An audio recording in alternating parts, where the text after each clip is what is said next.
منو خدا کہتا ہے کہ میں رسولوں کو بھی نجات دیتا ہوں اور مومنوں کو بھی نجات دیتا ہوں۔ دیکھیے تمہید میں میں نہیں چاہتا کہ زیادہ وقت گزرے، پے در پے نتائج آپ کے سماعتوں سے قلوب میں اتارنا چاہتا ہوں۔ پروردگار، یہ قرآن ہے، حدیث نہیں کہ کوئی الزام ذوف لگا کے ٹھکرا دے، یہ تاریخ کا واقعہ نہیں کہ کوئی سند کا انکار کر دے، یہ اللہ کا پاک قرآن ہے۔ یہ وہ قرآن ہے جسے دنیا کافی سمجھتی ہے، اور میں نے ہمیشہ کہا ہے ان محفلوں میں آیا کرو تاکہ تمہیں احساس ہو کہ یہ ہمارے لیے کافی ہے یا تمہارے لیے کافی ہے۔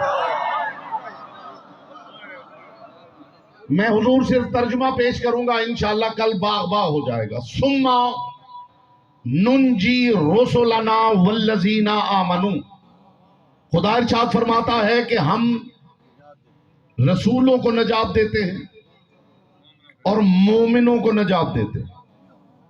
علی والوں کو اس سے بڑا انعام کیا چاہیے کہ اللہ نے اپنی پاک کتاب میں مومنوں کا ذکر رسولوں کے ساتھ کیا۔ یہاں بولتا صرف وہ ہے جس کی زبان ذکر کی امانت ہے۔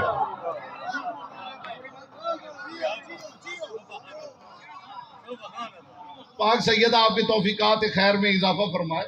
جس ڈیڈیکیشن کے ساتھ آپ عزاداری کے لیے کوشش کرتے ہیں، مخدومہ کونین اپنی بارگاہ میں قبول و منظور فرمائے، اور اس کا بہترین اجر آپ کے ان بزرگوں کے نامہ اعمال میں درج کروائے جو اس دنیا سے پردہ کر چکے ہیں۔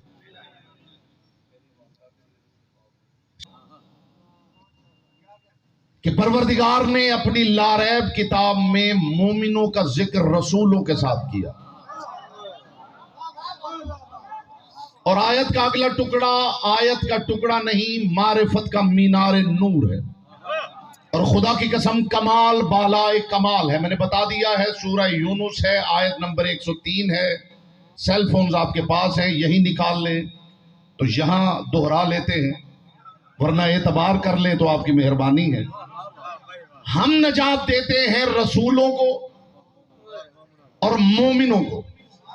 اگلا ٹکڑا سنیے قرآن کا، آگے خدا ارشاد فرما رہا ہے کذالک حقا علینا ننجی المومنین، اور یہ جو مومنین کو ہم نجات دیتے ہیں یہ اعزازی نہیں، یہ ان کا ہم پہ حق بنتا ہے۔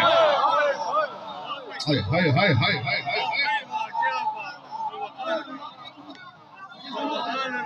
یہ قرآن ہے۔ نہیں، ایسا یا علی سننے کا میں عادی نہیں ہوں۔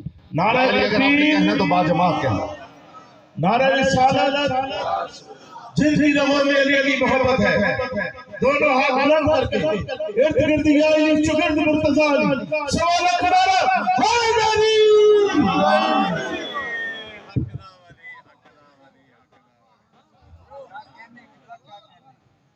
جی بات دل میں اتری ہے۔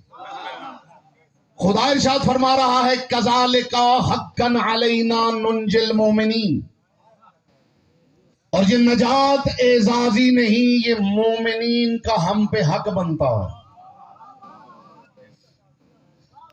میں کنائے کی دنیا کا مسافر ہوں، اور آپ سے بہتر کنایا سمجھنے والی قوم میری دانش میں اللہ نے زمین پہ اتاری نہیں۔ آپ کنایا سمجھیں گے تو مجھے بھی لطف آئے گا، خدا کرے آپ فکری طور پہ قریب ہوں تو ایک لطیف علمی نقطہ ہے جو آپ کی سماعتوں سے قلوب میں اتارنا چاہتا ہوں۔ اب میں کیا کروں کہ پروردگار نے قرآن میں یہ نہیں کہا کہ مومنوں کا مجھ پہ حق بنتا ہے، قرآن میں خدا کہہ رہا حقا علینا ننجی المومنین، یہ نجات مومنین کا ہم پہ حق بنتا ہے۔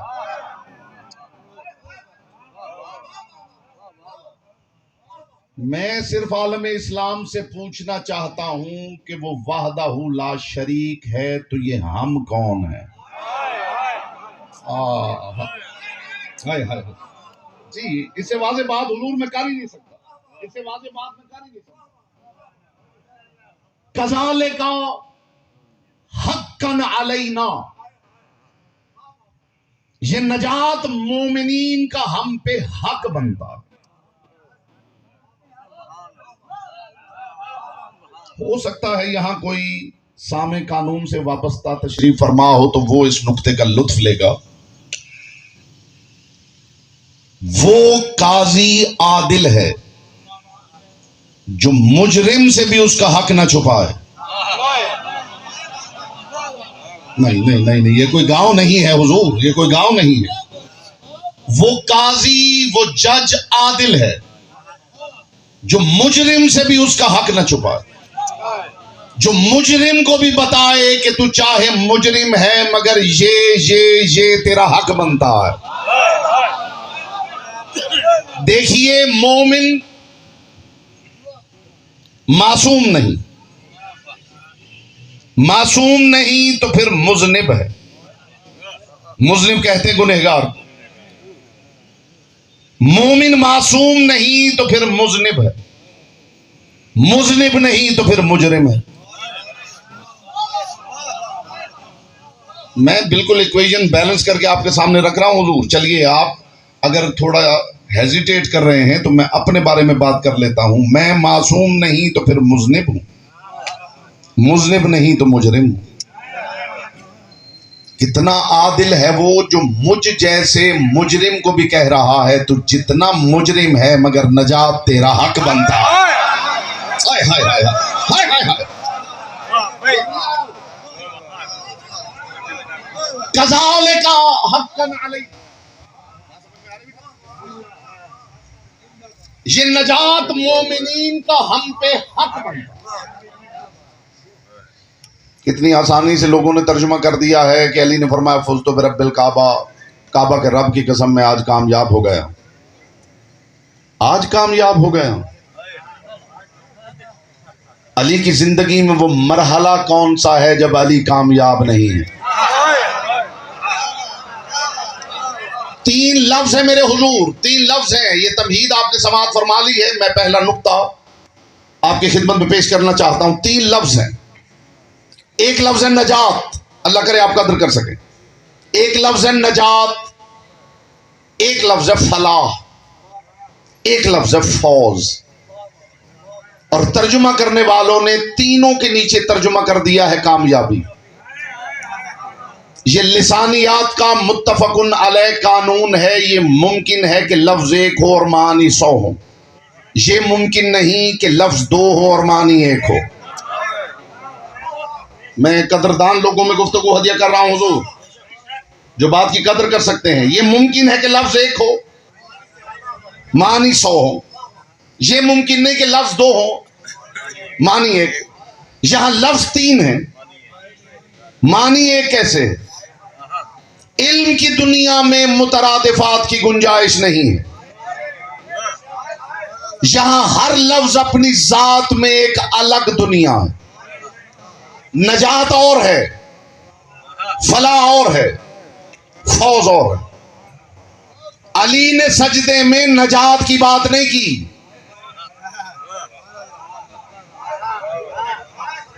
علی نے سجدے میں فلاح کی بات نہیں کی، علی نے سجدے میں فوز کی بات کی ہے. اب میں تینوں کا فرق عرض کرتا ہوں تاکہ آپ کے چہروں سے حیرتیں دور ہو. نجات چھٹکارے کو کہتے ہیں، ظلم سے نجات، فساد سے نجات، مشکل سے نجات. نجات ہوتی ہے چھٹکارا. فلاح کا مطلب ہے کامیابی، اور فوز کا مطلب ہے کسی عہدے پہ فائز ہونا. علی کامیابی کی بات نہیں کر رہے، عہدوں پہ فائز ہونے کی بات کر رہے ہیں. جس کا حصہ تھا اس تک بات پہنچی ہے میرے حضور. نجات، بات پسند آ رہی؟ نجات چھٹکارا ہے. میں اپنے پاس سے بات کروں تو بالکل قبول نہ کیجیے، اور اگر اللہ کا پاک قرآن کہے تو اس کا انکار کر کے بندہ دائرہ اسلام سے نکل سکتا ہے. خدا ارشاد فرما رہا ہے فَأَنْجَيْنَاهُ وَأَصْحَابَ السَّفِينَةِ. خدا کہتا ہے نوح کو اور سفینہ کے اصحاب کو ہم نے نجات دی ہے. سماعت خدا کے لیے بیدار کیجئے. میں کسی منزل تک آپ کو لے کے جانا چاہتا ہوں. نوح کو اور اصحاب سفینہ کو. بات اتنی اونچی ہے کہ دھیمی آواز میں کروں تو لطف ہے. خدا کی قسم میں نے ہمیشہ ممبر پہ کہا ہے میرا بس چلے تو یہ میں مائک اور سپیکر بند کروا کے ان کی باتیں ان کے روبرو کروں. یہ مائک اور سپیکر لگایا جاتا ہے میرے اور آپ کے نقص کی وجہ سے. نہ میں اتنی اونچی آواز میں بول سکتا ہوں، نہ میری آواز آپ سن سکتے ہیں، ورنہ اس گھرانے کی باتیں خود اتنی اونچی ہیں جنہیں اونچی آواز کی ضرورت نہیں. علیوں کی باتیں خود اتنی اونچی ہیں جنہیں اونچی آواز کی ضرورت ہی نہیں. تو بات اتنی اونچی ہے کہ دھیمی آواز میں کروں تو لطف ہے.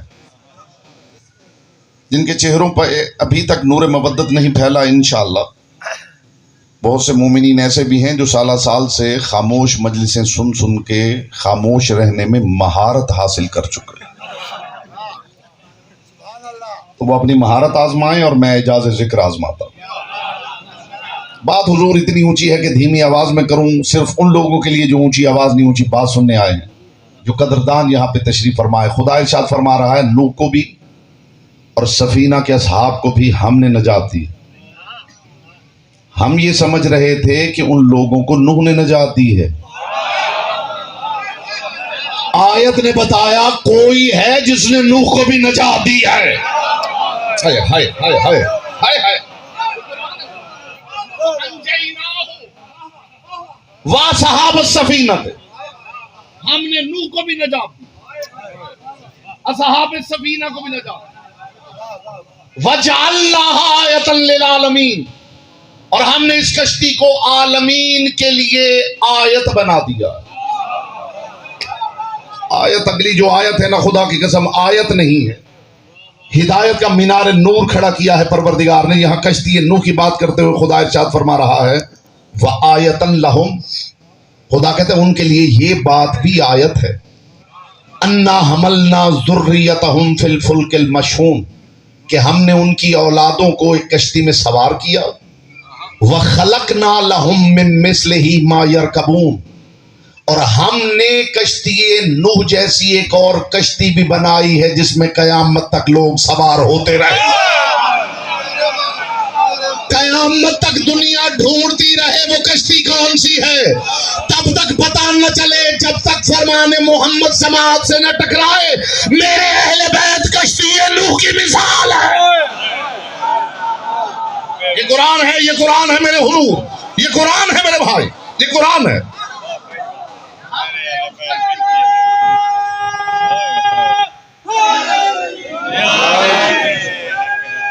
قرآن ہے.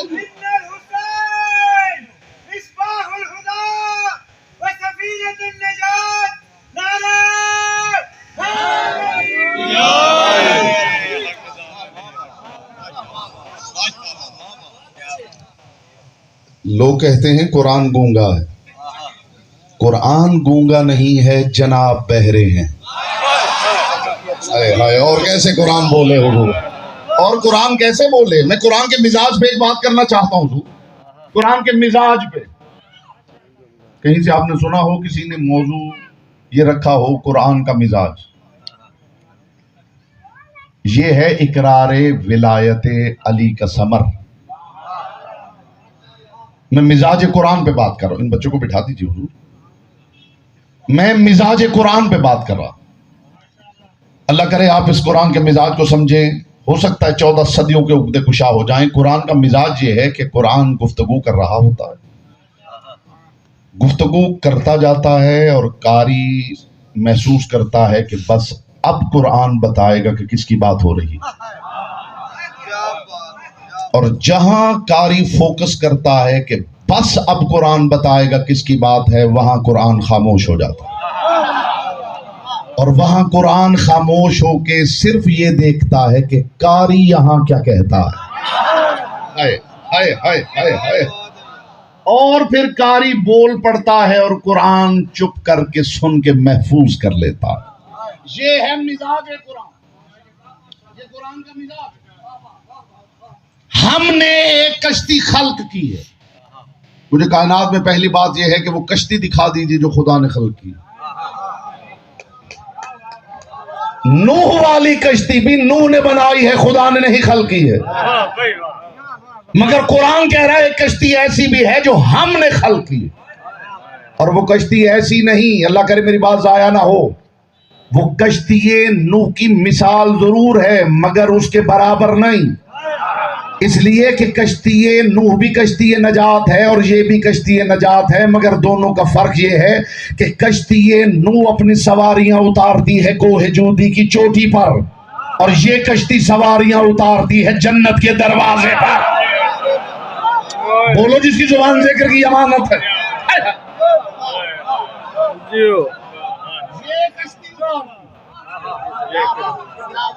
یہ ہے نجات،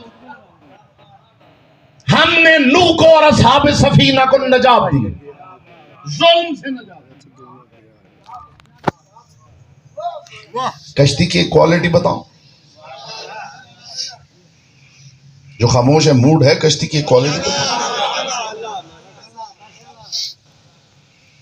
کشتی، اللہ کرے میری بات آپ محسوس کر سکے، کشتی تب تک جانب منزل رواں رہتی ہے جب تک آپ کی حرکات کشتی کی حرکات سے متصادم نہ ہو جائے۔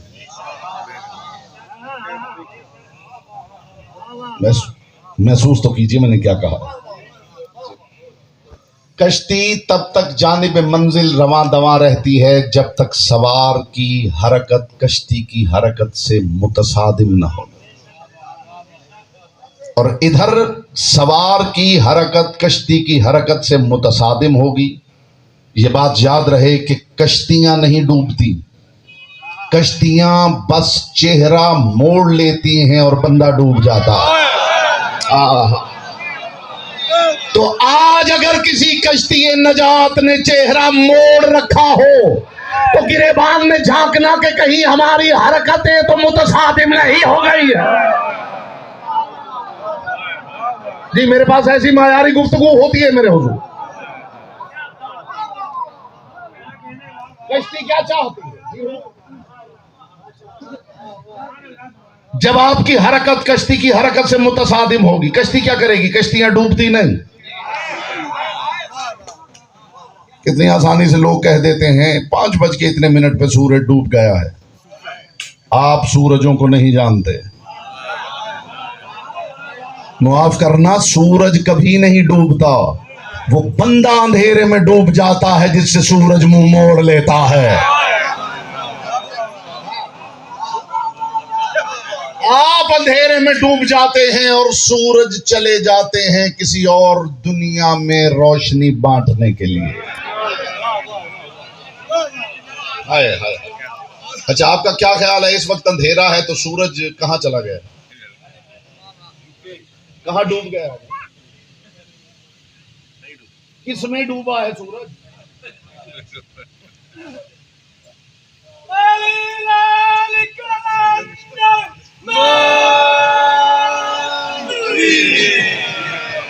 جی مجھے بتائیے سورج کس میں ڈوبا ہے؟ ڈوبنے والی شے جس میں ڈوبتی ہے، ڈوبنے والی شے چھوٹی ہوتی ہے، جس میں ڈوبے وہ بڑی ہوتی ہے۔ ایسا ہی سورج کا ڈوبنا تب مانوں گا جب کوئی ایسا دکھا دیجئے جو سورج سے بڑا ہو۔ مجھے علی کی پاک نالین سے اڑنے والی طاہر گرد کے چمکتے ہوئے مقدس تبرک کی قسم، سورج کبھی نہیں ڈوبا، مگر یہ بھی نہ سمجھنا کہ کبھی ڈوبے گا بھی نہیں۔ معصوم فرماتے ہمارا قائم آئے گا تو سورج ڈوب جائے گا۔ جی ڈوبے گا، ایک دن آئے گا اذا الشمس کورت۔ لطف لینا چاہیں تو دھیمی آواز میں پھر ایک اونچی بات کرو۔ بیٹا بولنا نہ آتا ہو تو شیعہ چہرہ ضرور بنا کے مجلس میں بیٹھا کرو۔ شیعہ چہرہ جانتے ہیں نا، کائنات کے رسول نے کہا تھا جو علی کی حویلی کا ذکر سنتے ہی کھل اٹھے وہ شیعہ چہرہ۔ جی آیت بھلانے والا چہرہ نہیں، ایسا پر نور چہرہ کہ وہاں سے کچھ عطا ہونے لگے۔ ایک وقت آئے گا جب سورج ڈوبے گا، اس لیے کہ یہ ہر روز منہ موڑنے والا آپ کا سورج ہے، اور کوئی ہے جو سورجوں کا سورج ہے۔ یوں سمجھ میں نہ آئے تو مصلی پہ سلام پڑھتے ہوئے غور کرنا. السلام علیکم یا شمس الشموس، اے سورجوں کے سورج تم پہ میرا سلام ہے. سورجوں کے سورج، اے سورجوں کے سورج.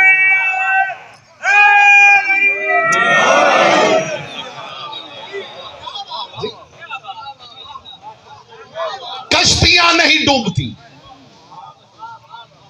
کشتیاں بس رخ موڑ لیتی. کشتی رخ موڑتی ہے اور بندہ ڈوب جاتا. نجات ہے کسی سے چھٹکارا. اب میں دیکھوں گا زبانیں آپ کے اختیار میں ہیں، یہ لسان اللہ کے اختیار. فلاح ہے کامیابی، مگر فلاح کے بھی معنی صرف کامیابی نہیں. لغت عرب پڑھیے. جب بیج سے پودا پھوٹتا ہے تو اسے عربی میں کہتے فل ہن. اور جو کسان بیج بوتا ہے، محنت کرتا ہے، پانی دیتا ہے اور پودا پھوٹتا ہے، اس کسان کو عربی میں کہتے فلاح. کسان زمین میں بیج بوتا ہے، ہل چلاتا ہے، زمین ہموار کرتا ہے، زرخیز کرتا ہے، بیج بوتا ہے، پانی دیتا ہے، پودا پھوٹتا ہے. اور جب کھیتی ثمربار ہوتی ہے تو اسے عربی میں فلاح کہتے ہیں. فلاح کا مطلب ہے کھیتی کا ثمربار ہونا. جب کھیتیاں اللہ کرے میری بات ضائع نہ ہو، جب کھیتیاں ثمربار ہوتی ہیں تب آواز آتی ہے حی علی الفلاح.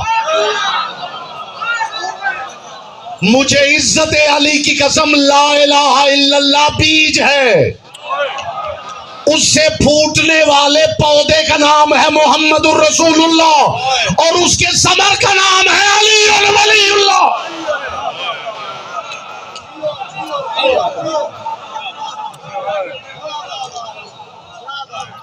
جی بسم اللہ، مولا آپ کو سلامت رکھے.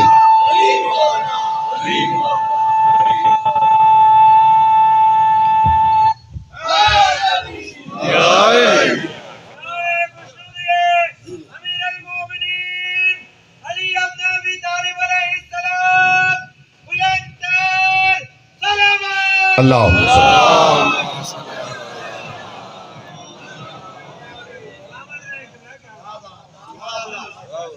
فلاح کا مطلب ہے کھیتیوں کا ثمربار ہونا.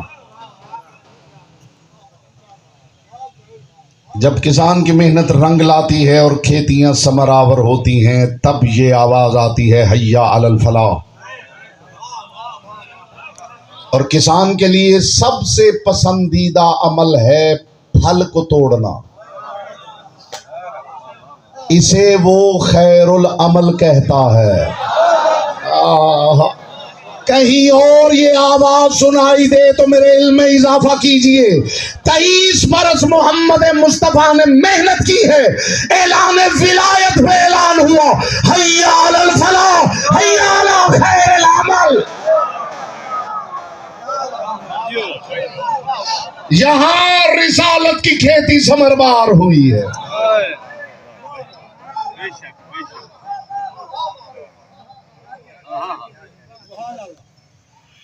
نماز عمل خیر ہے، ولایت خیر العمل ہے. کوئی سمجھے میں کیا کہہ رہا ہوں؟ نماز عمل خیر ہے اور ولایت علی خیر العمل ہے. عمل خیر اس عمل کو کہتے ہیں جس عمل میں خیر ہو، اور خیر العمل اسے کہتے ہیں جس کے بغیر کسی عمل کی خیر نہ ہو. ہائے ہائے.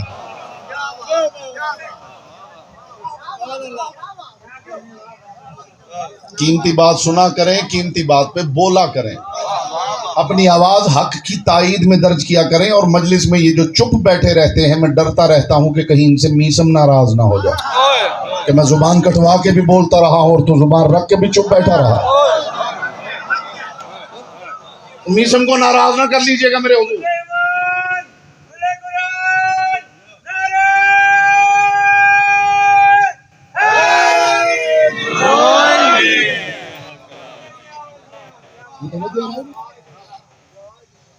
یوں نہیں مانیں گے تو قرآن آپ کو منوا لے.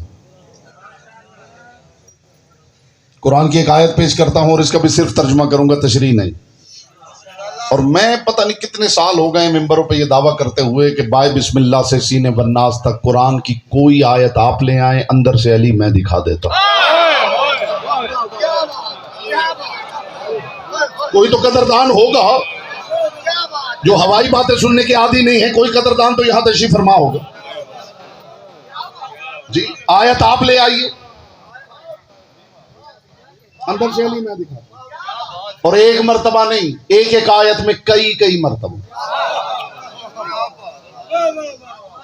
2 سال پہلے سڈنی میں گفتگو کرتے ہوئے میں نے یہ جملہ ممبر پہ کہا کہ قرآن کی کوئی آیت آپ لے آئیں، اندر سے علی میں دکھاتا ہوں. بڑے دلیر لوگ ہیں.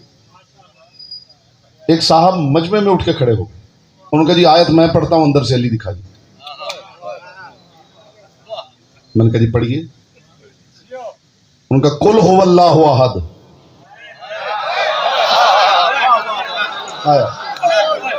یہ میری گفتگو یوٹیوب پہ موجود ہے، آپ دیکھ سکتے ہیں. اس نے کہا جی آیت میں پڑھتا ہوں، اندر سے علی دکھائیے. میں نے کہا پڑھیے. اس نے کہا جی قل هو اللہ احد. اب سارے سامعین نے اس کی طرف دیکھا کہ مولانا صاحب کریں گے کیا. میں نے کہا بیٹھنے سے پہلے رسول اللہ کا فرمان سن لو. کائنات کے رسول نے اپنے صحابہ کی موجودگی میں کہا تھا یا علی انتا فی امتی کمثل قل هو اللہ احد فی القرآن. علی تیری مثال میری امت میں ایسے ہے جیسے قرآن میں قل هو اللہ احد. جی ہماری کتابیں نہیں، برادران اہل سنت کی کتابوں میں لکھا ہوگا.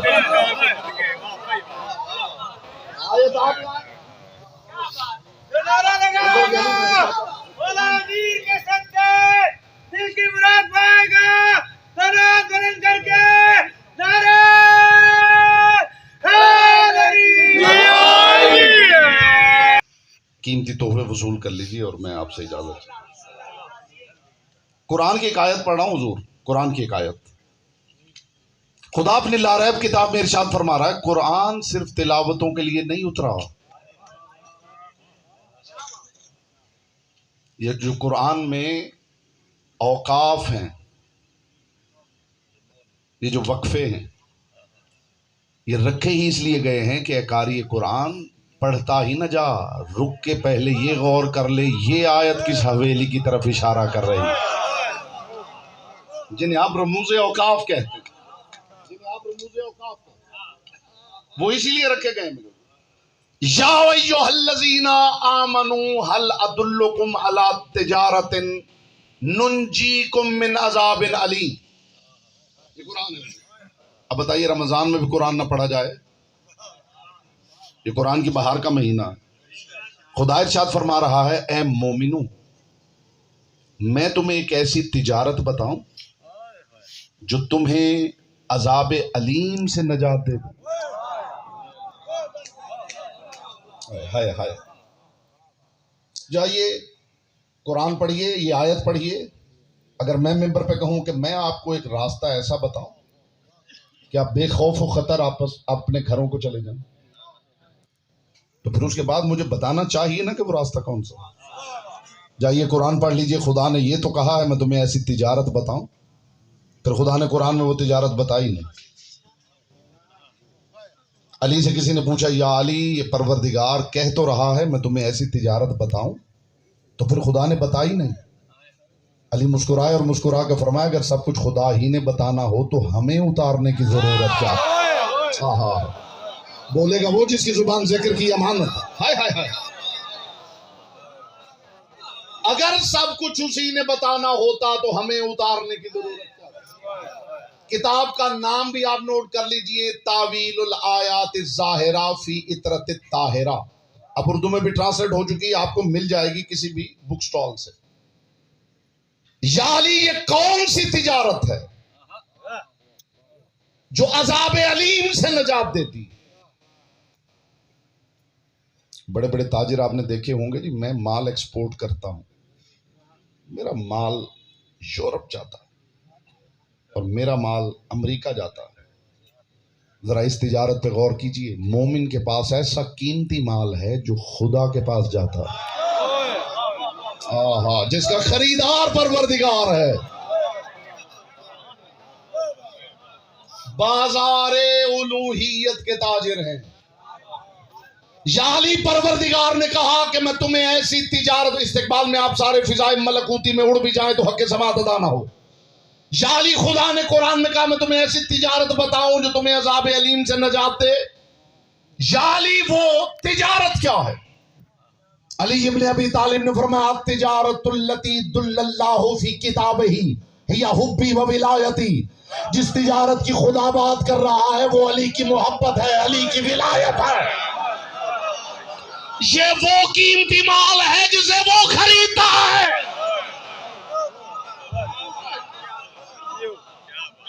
تمہیں عذاب علیم سے نجات، تمہیں عذاب علیم سے نجات دے. علی ابن ابی طالب کا جملہ اتنا سادہ نہیں تھا جتنا آپ نے سمجھ لیا ہے. فزتو برب الکعبہ، کعبہ کے رب کی قسم علی نہیں، کامیاب نہیں ہے، فائز ہے. فائز کسی عہدے پہ ہوا جاتا ہے.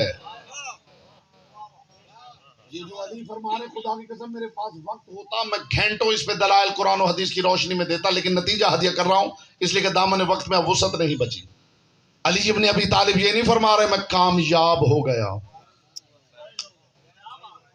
میں فائز ہوں. جی ہو گیا ہوں نہیں.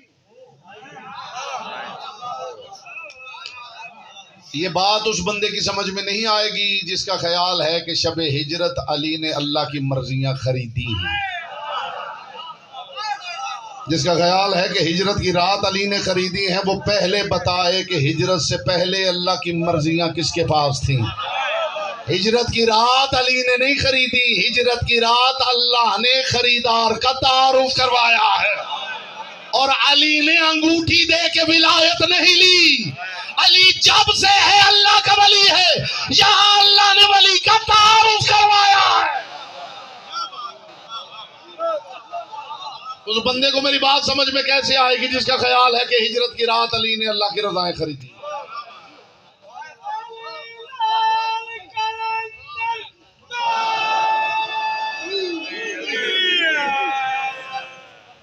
اور یہ بات یاد رکھیے کہ جب لفظ فائز بولا جائے اور کوئی لاحقہ ہو تو فائز ہونا اس لاحقے کے ساتھ محدود ہو جاتا، اور جب مطلقاً فائز ہونا بولا جائے تو اس کا مطلب ہے ہر عہدے پہ فائز ہے. فائز کرنے والا فقط پروردگار ہے.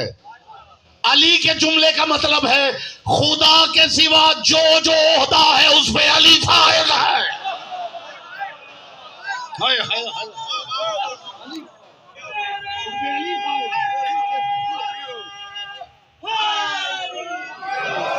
جو 1-2% سامعین ابھی زبان کی عبادت سے محروم ہے، میری عادت ہے میں نے کبھی سامعین کو زبان کی عبادت سے محروم اٹھنے نہیں دیا. پھر بھی جو ضد لگا کے بیٹھا ہے اسے تبرک پیش کرنے لگا. اس سے بڑھ کے کامیابی آپ کو کیا چاہیے علی والو؟ سلمان محمدی مدائن میں تھے، علی مدینہ میں تھے، اور ملک الموت آ گیا. خدا کی قسم کتاب کا نام ہے مناقب ابن شہرہ شو. مناقب ابن شہرہ. سلمان محمدی بستر پہ لیٹے ہوئے ہیں اور ملک الموت آ گیا. سلمان محمدی نے یوں دیکھا اور دیکھ کے کہا کیوں آیا ہے؟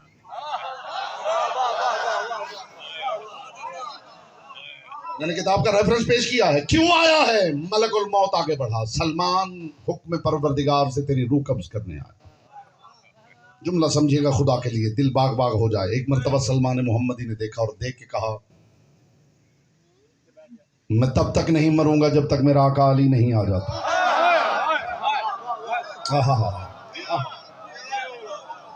یہ سننا تھا کہ ملک الموت 2 قدم آگے بڑھا. سلمان ٹھیک ہے تو علی کا شاگرد ہے مگر میں بھی خدا کا بھیجا ہوا ہوں. میں وہ ملک الموت ہوں جس نے سلیمان نبی کو سیڑھی اترنے نہیں دی تھی. تیور بدل گئے علی کے شاگرد کے. ایک مرتبہ سلمان نے دیکھ کے کہا ہاں تو نے سلیمان کو سیڑھی نہیں اترنے دی ہوگی مگر سلیمان کو زہرا نانا نہیں کہتی تھی.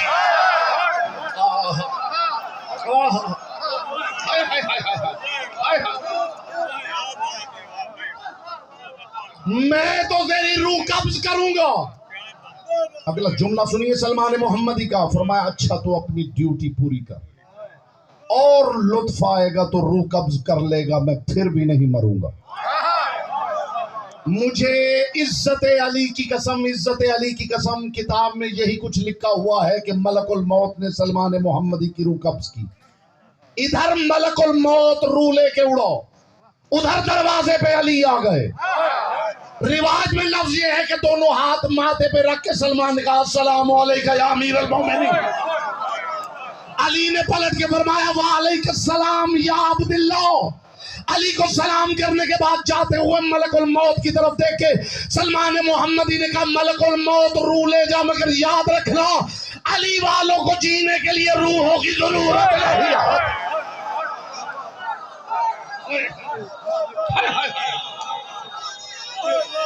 جی آپ سلامت رہیں, محمد کی بیٹی آپ سے راضی.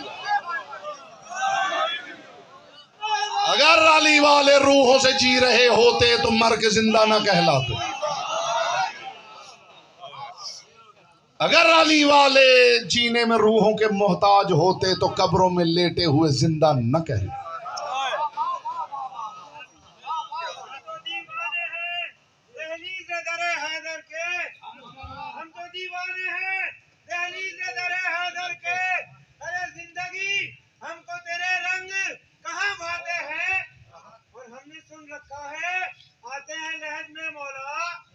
ہم نے سن رکھا ہے آتے ہیں لہج میں مولا, اس لیے موت پہ ہم لوگ مرے جاتے ہیں.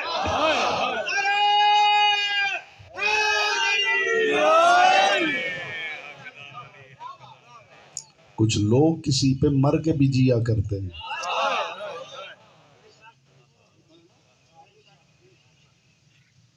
لوگ انتظار کر رہے ہیں مریں گے, میدان حشر ہوگا, اعمال تلیں گے, پھر کامیابیوں کا اعلان ہوگا.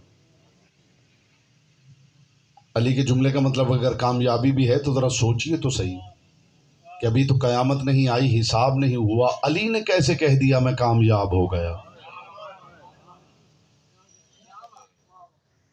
کوئی کہہ سکتا ہے؟ یہ خدا کے کہنے والی بات تھی جو علی کی زبان سے نکلی. خدا فیصلہ کرے نا کون کامیاب ہے کون ناکام. علی نے کیسے کہہ؟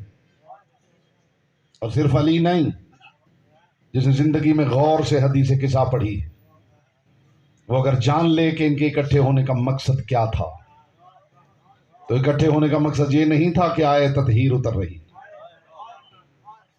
پڑھ کے دیکھ لیجئے گا, علی ابن ابی طالب نے رسول سے پوچھا تھا اخبرنی مال جلوسنا ھذا, آخر یہاں ہمارے اکٹھے ہونے کا مقصد کیا ہے؟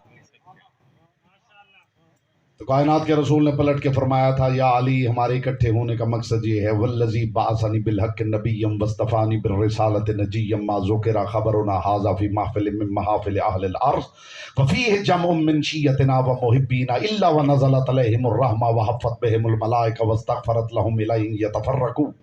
علی ہمارے اکٹھے ہونے کا مقصد یہ ہے کہ زمین پہ جہاں بھی ہمارے شیعہ اکٹھے ہو کے ہماری باتیں کریں ان پہ فرشتے نازل ہونے لگے. یہاں علی کے لفظ ہیں واللہ فزنا و سویدنا و کذالک شیعتنا فازو و سویدو و رب الکعبہ. یہاں علی نے اعلان کیا صرف علی ہی فائز نہیں, علی کے شیعہ بھی فائز ہیں.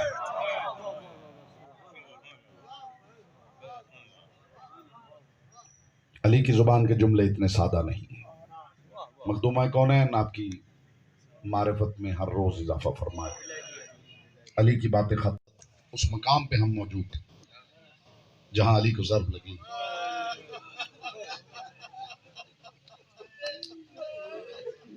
مجھے ہمیشہ ایک چیز حیران کرتی, آپ بھی سوچیں گے تو آپ کو حیرت ہوگی. علی اور زخمی ہونا.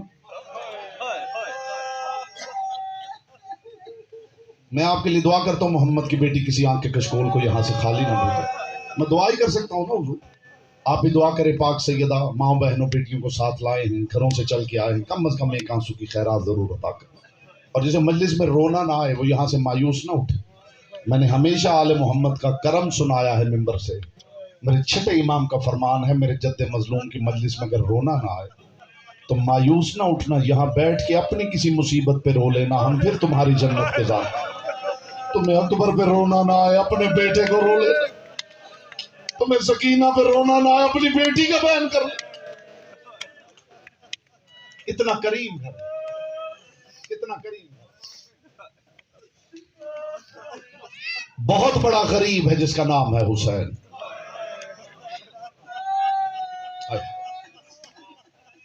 پاک سیدہ آپ کی آواز اپنی بارگاہ میں قبول کر. یہ بھی میرے چھٹے امام کا فرمان ہے, غربت حسین ابن علی کی قسم. مستند کتابوں میں میرے چھٹے امام کا فرمان ہے کہ جب اس مجلس میں کوئی مومن چیخ مار کے روتا ہے تو خدا کی آواز آتی, فرشتوں اس مومن کی چیخ تسبیح بنا کے محفوظ کر. جو چاہتا ہے اس کی آواز تسبیح بنا کے درج ہو جائے وہ توجہ کرے. بہت بڑا غریب ہے حسین, مگر میں نے علی سے بڑا کوئی غریب نہیں دیکھا. شاید ایک جملہ ہی کافی ہو جائے عزاداروں کے لیے, لمبے چوڑے مسائل پڑھنے کی ضرورت نہیں. میں نے علی سے بڑا غریب نہیں دیکھا. علی وہ ہے جس کے سلام کے جملے السلام علیک یا اول المظلوم, اے پہلے مظلوم تم پہ میرا سلام. علی کتنا غریب. عربی میں غریب اسے نہیں کہتے جس کے پاس پیسے نہ ہو, عربی میں غریب اسے کہتے ہیں جو پردیس میں مارا جائے. حسین بہت بڑا غریب ہے, مگر حسین مدینہ میں نہیں کربلا میں مارا گیا ہے. علی وہ غریب ہے جو اپنے محلے میں پردیسی ہو گیا ہے. علی غریب نہیں تو اور کیا ہے. آپ گلی سے گزرتے ہیں نا, محلے داروں میں کسی کو آپ سلام کرتے ہیں, کوئی آپ سلام کرتا ہے. اتنا غریب ہو گیا تھا علی کہ مدینہ میں انہی گلیوں میں علی گزرتے تھے, لوگ دیکھ کے دروازہ بند کر لیتے, یا علی ہماری گلی سے نہ گزرا کر. علی کی مزاج آشنا بنت مصطفیٰ نے علی کا چہرہ دیکھ کے ایک جملہ کہا, یا علی میں آپ کی مزاج آشنا ہوں. یا علی آپ کا چہرہ بتاتا ہے اب لوگ آپ کو سلام نہیں کرتے. سنو گے علی کی غربت. رو پڑے علی اور رو کے کہا بنت مصطفیٰ علی کو یہ دکھ نہیں کہ لوگ سلام نہیں کرتے, علی کو دکھ یہ ہے اب یہ علی کے سلام کا جواب بھی نہیں دے. زہرا میں جس گلی سے گزرتا ہوں لوگ اپنے دروازے بند کر لیتے. مرحبا مرحبا مرحبا, اجرکم اللہ, اجرکم اللہ. جو رو نہ سکے وہ سر ضرور جھکا لے. ایسا نہ ہو دائیں بائیں خون رونے والا امام خشک آنکھوں پہ گواہ بن جائے. علی سے بڑا میں نے کوئی غریب نہیں دیکھا. علی سے بڑا. طویل مصائب نہیں, 2 جملے میں غربت کے کہوں گا, تابوت آ جائے جی بھر کے ماتم کیجیے. علی سے بڑا میں نے کوئی غریب نہیں دیکھا. بہت بڑا غریب ہے میرا آقا حسین. ہاتھ باندھ کے ایک جملہ کہنے لگا ہوں, خدا کرے ویسے میں کہہ لوں جیسے کہنا چاہتا ہوں اور آپ ویسے سن لیں جیسے سننا چاہیے. بہت بڑا غریب ہے حسین, لیکن علی سے بڑا غریب نہیں. اس لیے کہ حسین جتنا غریب ہے, حسین کے سامنے کسی نے حسین کی زوجہ کو تماچا نہیں مارا. علی وہ غریب ہے جس کی آنکھوں کے سامنے مرحبا مرحبا مرحبا. یہی حق ہے محمد کی بیٹی کو پرسا. آج کی مجلس میں زہرا پرسا لینے آتی ہے, آج کی مجلس میں رسول اللہ پرسا لینے آتے. آپ نے تو یہی سنا ہے نا, دروازہ گرایا گیا. علی کی غربت سناؤں, تاریخ نے لکھا ہے کہ لوگوں نے کدال ہاتھ میں لے کر علی کے گھر کی پردے والی دیوار گرا دی. یہ کتنی آسانی سے آپ نے سن لیا ہے. یہ باہر پردے والی دیوار ہوتی ہے نا, لوگوں نے بیلچے ہاتھ میں لے کے علی کی پردے والی دیوار گرا دی تھی. تاریخ کہتی ہے پورے 2 مہینے وہاں کپڑا باندھ کر علی بیٹیوں کو چھپاتے پھرتے تھے، زینب میرے پیچھے آ جا، ام کلثوم میرے پیچھے آ جا۔ ایک مرتبہ قبر محمد پہ جا کے کہا اللہ کے رسول اب تو راضی ہے۔ مرحبا مرحبا مرحبا۔ 2 جملے غربت کے اور سن لی۔ کائنات کا سب سے بڑا غریب ہے میرا آقا علی۔ کائنات کے رسول نے جاتے ہوئے علی سے ایک وعدہ لیا تھا جسے ابھی تک آنسو نصیب نہیں ہوا، اس کے لیے دعا کرتے ہوئے جملہ کہنے لگا، اور رسول نے ایک وصیت کی علی کو، یا علی میرے بعد جو ہو جائے تو نے تلوار نہیں اٹھا، میں نے کہہ دیا ہے آپ سن لیا ہے، یہ جو ہو جائے یا محمد جانتے تھے یا علی جانتے تھے۔ محمد مصطفیٰ کی اطاعت میں علی خاموش رہے، گلے میں لوگوں نے رسی ڈال لی علی خاموش رہے، لوگ دروازے پہ آ کے اونچی آواز میں بولتے رہے علی خاموش رہے، لوگوں نے دروازے کو آگ لگا دی علی خاموش رہے، لوگ پاؤں کی ٹھوکریں مارتے رہے علی خاموش رہے، لوگوں نے زہرا پہ جلتا ہوا دروازہ گرا دیا علی خاموش رہے، لیکن جب زہرا نے بال کھولے ہیں تب علی نے کہا اللہ کے رسول اب علی کو معاف کر دینا، اب علی سے صبر نہیں ہوتا۔ زینب کے بین مرحبا مرحبا ماتم کرتے ہوئے 2 جملے سن لیجیے۔ ساری زندگی علی کا دستور رہا،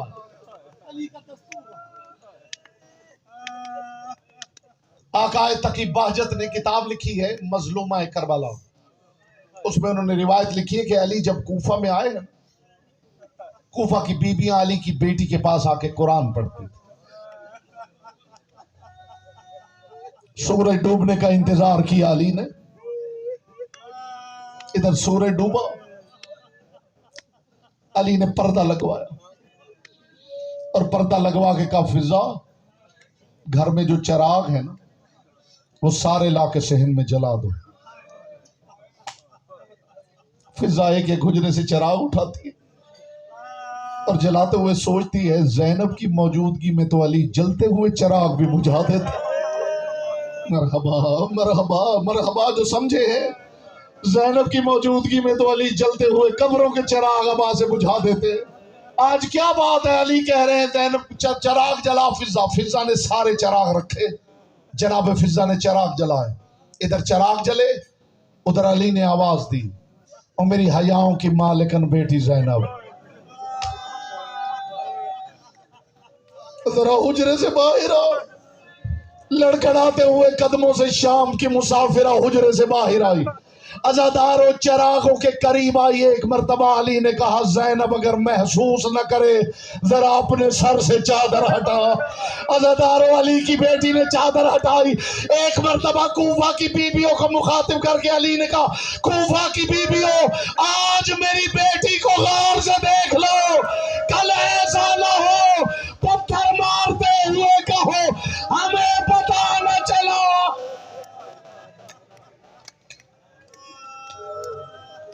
وہی شہر جہاں کی بیبیاں، جہاں کی بچیاں علی کی بیٹی سے قرآن پڑھتی تھی،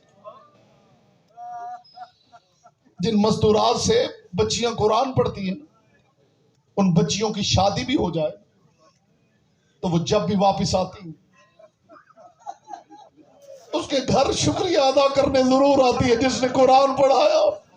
اللہ جانے کتنا غریب ہو گیا تھا علی، جن بیبیوں کو زینب نے قرآن پڑھایا تھا وہ چھتوں سے زینب کو پتھر مار رہی تھی۔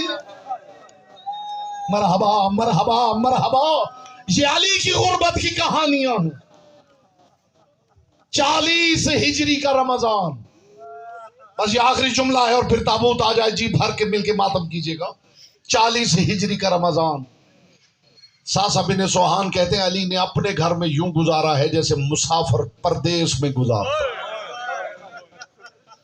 بی بی بتاتی ہیں ہر روز میں دیکھتی تھی میرا بابا آدھی رات کے وقت حجرے سے نکلتا تھا،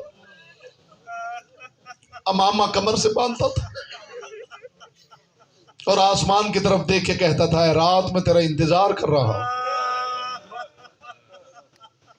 18 رمضان تک علی کا دستور یہ تھا، دسترخوان پہ اولاد بیٹھتی تھی، علی کی بیٹیاں لقمے توڑ توڑ کر اپنے امیر بابا کو کھلاتے۔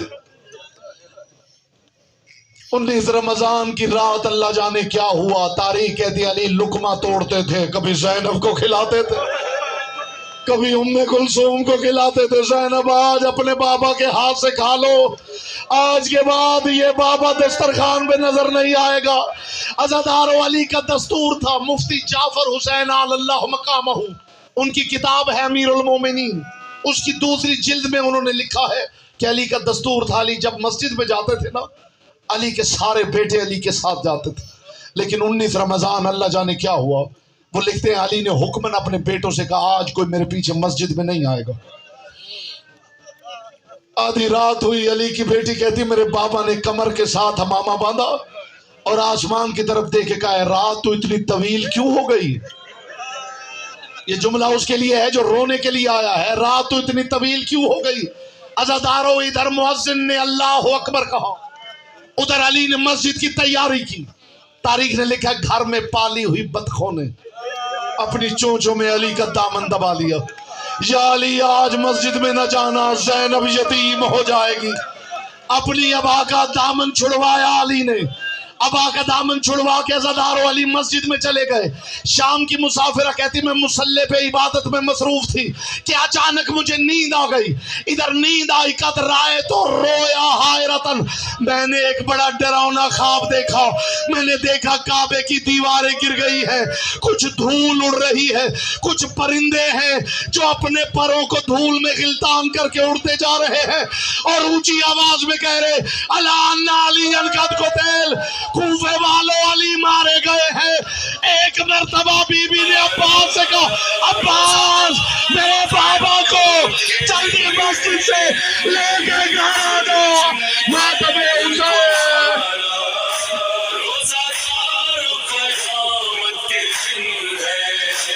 ہم سے بچھڑا ہے مولا ہمارا، ہم سے بچھڑا ہے